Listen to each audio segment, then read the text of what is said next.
Donc dans un premier temps, avant de vous parler d'économie circulaire, j'ai envie de vous parler d'économie linéaire d'abord et de l'état des lieux dans lequel, se trouve le monde actuellement. C'est un peu la partie un peu, déprimante de l'ensemble de la présentation. Hem, de manière assez courte et assez succincte, on est actuellement dans ce qu'on appelle une économie linéaire.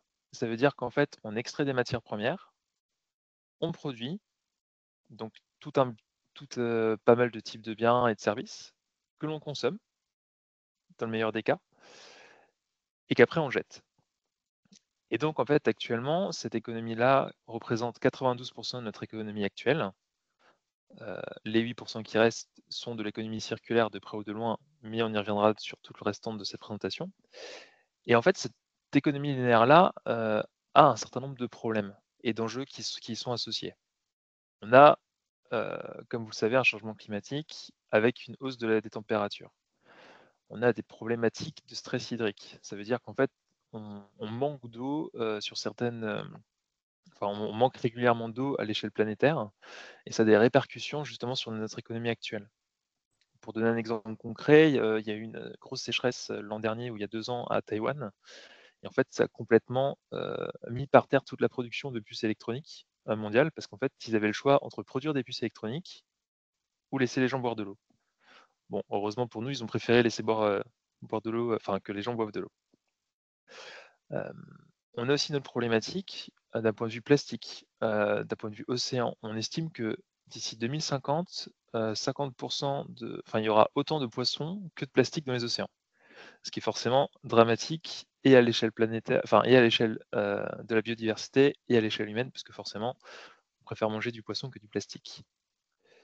Forcément, ça pose des problématiques d'un point de vue, sanitaire et d'un point de vue, santé publique. Parce qu'en fait, on se rend compte que voilà, on n'est pas adapté à vivre, avec des températures de 50 degrés en été, on n'est pas adapté à manger du plastique, on préfère boire de l'eau et cetera. Donc voilà, ça pose vraiment pas mal de sujets de santé publique. Je ne veux pas forcément m'étendre dessus puisqu'en fait, il y a des livres et des livres sur toutes ces problématiques-là. Juste encore 2 dernières, on dépasse régulièrement des limites planétaires. Il y en a 9 en tout. Actuellement, on en a dépassé 6. On est bientôt une 7e. Je ne sais pas si elle a été dépassée ou pas, j'espère pas. Et le dernier point, c'est, qu'en fait, toute l'économie linéaire actuellement, elle a pour but donc d'extraire, produire, consommer et jeter. Et en fait, la partie jetée fait qu'on a des montagnes et des montagnes de déchets. Pour donner un exemple, à Jakarta en Indonésie, ils ont à côté de la ville réellement une montagne de déchets. Et quand je dis une montagne, elle est estimée à avoir une hauteur de quasiment 1 kilomètre. Donc ça veut dire qu'à Jakarta, voilà, ils ont 1 kilomètre de hauteur de déchets à côté de la ville. Et ils sont obligés de prendre des pelleteuses pour prendre de godet après godet après godet pour mettre par-dessus la montagne.